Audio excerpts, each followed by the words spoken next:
perkenalkan nama saya Amira Fatia Putriansyah. Saya mahasiswi Universitas Terbuka, program studi Sains Data dengan nomor induk mahasiswa 055973707. Dalam video ini saya ingin mempraktikkan bagaimana cara membuat entity relationship diagram pada tugas 1 mata kuliah basis data. Jadi kita lanjut saja tugasnya.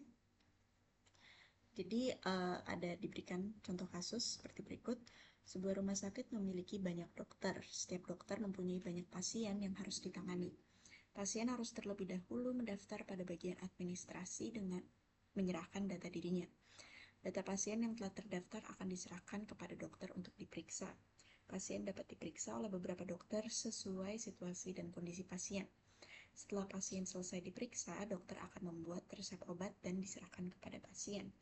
Jadi tugas 1 adalah kita harus membuat entity relationship diagram dengan tahapan atau langkah yang sesuai dengan panduan. Yang maksudnya panduan adalah mengacu pada buku materi pokok basis data. Jadi sebelum kita mulai, entity relationship diagram adalah suatu diagram yang menggambarkan hubungan antara entity beserta atribut-atributnya dalam suatu database. Dan database yang kita gunakan adalah database pada rumah sakit ya. Kita lanjut saja. Untuk pembuatan entity relationship diagram saya menggunakan di website draw.io. Lalu untuk membuat diagramnya, langkah pertama adalah kita harus menentukan entity terkait dalam sistem database. Maksudnya entity itu adalah suatu objek dalam database tersebut. Nah, dalam kasus ini terdapat 3 entity, yaitu dokter, pasien, dan administrator. Jadi untuk bikinnya, untuk buat entity relationship diagramnya adalah kita akan membuat 3 kotak yang bertulis ketiga entity tersebut.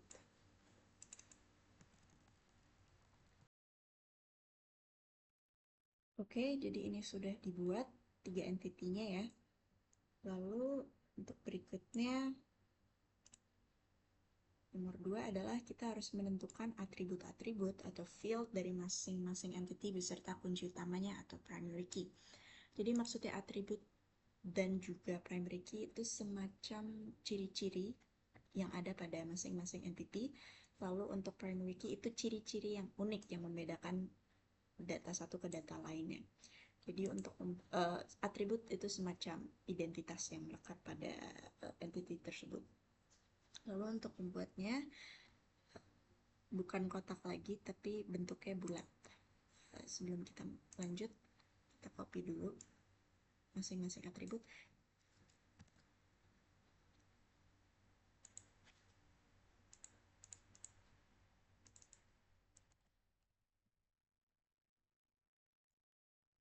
Jadi ini kita masing-masing buat atributnya. Bentuknya lingkaran.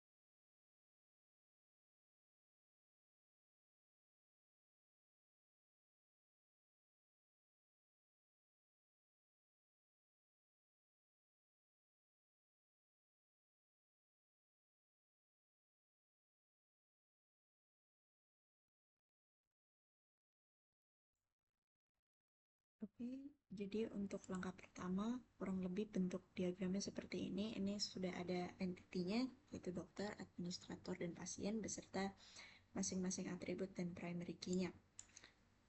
Untuk berikutnya, untuk langkah ketiga adalah menentukan relasi di antara entity beserta foreign key. Jadi kita harus mencari tahu hubungan antara masing-masing entity. Jadi sudah saya buat tabel di sini. Misalnya dokter memeriksa pasien dan juga dokter menyimpan data di administrator.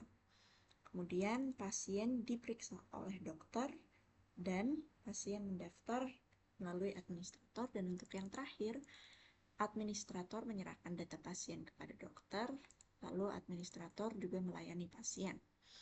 Lalu kita buat dulu diagramnya. Jadi sebagai berikut.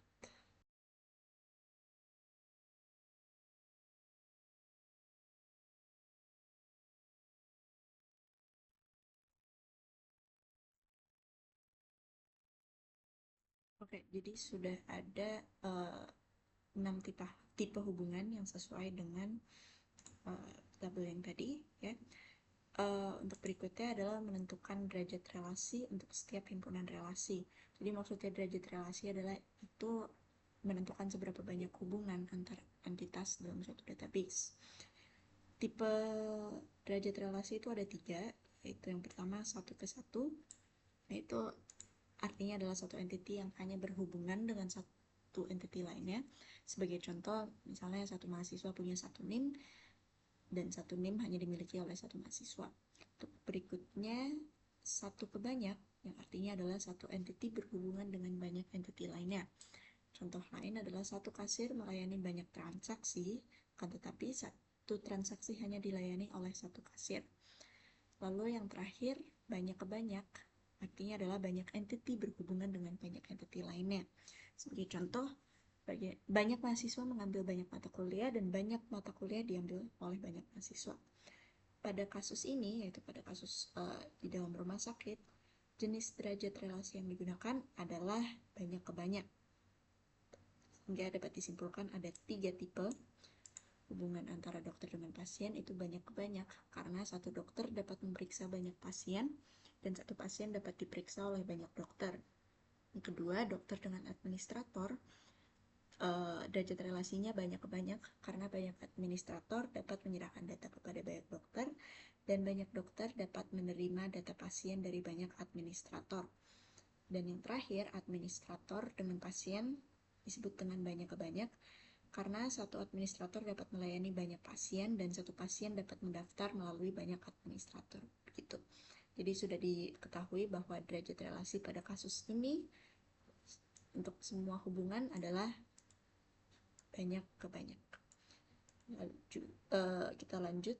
Untuk yang terakhir adalah kita harus melengkapi himpunan entitas dan himpunan relasi dengan atribut deskriptif. Pada tahap kelima, himpunan entitas dan himpunan relasi dilengkapi dengan atribut-atribut deskriptif atau non-key. Karena seluruh relasi pada kasus ini bersifat banyak-banyak, maka setiap relasi diubah menjadi entity baru beserta atributnya. Jadi untuk diagram yang tadi, kita tambah dengan atribut-atribut yang baru dan yang atribut-atribut deskriptif. Jadi entity relasi yang terbentuk adalah sebagai berikut, yaitu ini pasien dokter, itu entity relasi antara dokter dengan pasien.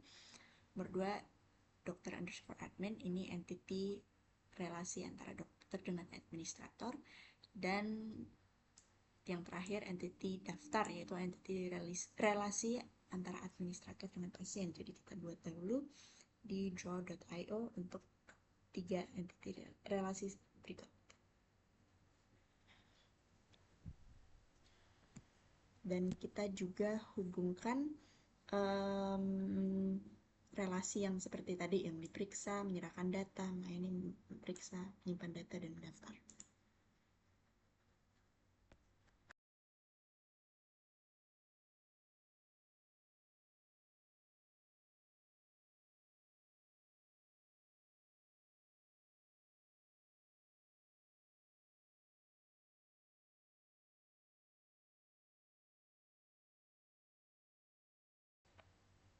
Jadi ini entity relationship diagram yang sudah saya buat, yang sudah lengkap. Dapat disimpulkan bahwa tadi ada 3 jenis entity ya, atau objek yang ada dalam database, yaitu dokter, administrator, dan pasien beserta atribut masing-masing pada entitas ya. Lalu juga sudah ditentukan derajat relasinya. Kita kembali lagi. Secara keseluruhan derajat relasinya adalah banyak-banyak. Misalnya dokter dengan pasien itu banyak-banyak, dokter dengan administrator juga banyak-banyak, dan administrator dengan pasien itu hubungannya juga banyak ke banyak. Makanya kita kembali lagi ke diagramnya. Terlihat semakin jelas dari sebelumnya, misalnya pasien dapat melakukan pendaftaran ke administrator, lalu administrator akan menyimpan beserta menyerahkan data kepada dokter, lalu dokter akan memeriksa pasien. Jadi dengan adanya entity relationship diagram ini, kita jadi semakin tahu siapa entity dan atribut dan relasi antar masing-masing entity. Sekian penjelasan dan pembuatan entity relationship diagram oleh saya. Mohon maaf apabila ada kesalahan atau kekurangan kata saya. Mohon bimbingan atau masukannya jika ada kekurangan dalam penjelasan saya. Semoga praktikum ini dapat dimengerti. Sekian dan terima kasih banyak.